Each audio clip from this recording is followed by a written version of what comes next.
ఒక్క కూతురు మాత్రమే. ఈరోజు అబ్బాయిలు ఏదున్నా కూడా పెద్దగా వాళ్ళు ఎమోషనల్ గా స్ట్రాంగ్ ఉండి అవతల అమ్మ బాధపడతారు, నాన్న బాధపడతారు, పెద్ద పట్టించుకోరు. కానీ ఒక్క కూతురు మాత్రమే అటు భర్తతో ప్రేమని, భర్తతో బాధ్యతని అన్ని చూసుకుంటూ, ఇటు పుట్టింటి వాళ్ళ అన్ని విషయాల్ని తను బ్యాలెన్స్ చేస్తూ ఎంత లోపల మదన పడుతుందో. ప్రతి అమ్మాయి ఎవరైతే పెళ్లి చేసుకొని వచ్చారో అటు భర్త మాట కాదనకూడదు, ఇటు పుట్టింటి వాళ్ళని గడకేయకూడదు, మొత్తం కలిపి చేస్తూ నిజంగా hats off to all the women those are balancing this thing.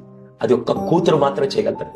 అందుకే ఆడపిల్ల పుడితే లక్ష్మీదేవి అని అందరూ అంటారు. కానీ అదృష్ట దేవతనో లేకుంటే ఇలా మహాలక్ష్మి పుట్టిందంటే, మహాలక్ష్మి అంటే కేవలం డబ్బుతో మాత్రమే కాదు, ఆ తండ్రికి కుటుంబానికి జీవితాంతం ఆనందాన్ని పంచే ఒక అమ్మాయి అని చెప్పంట.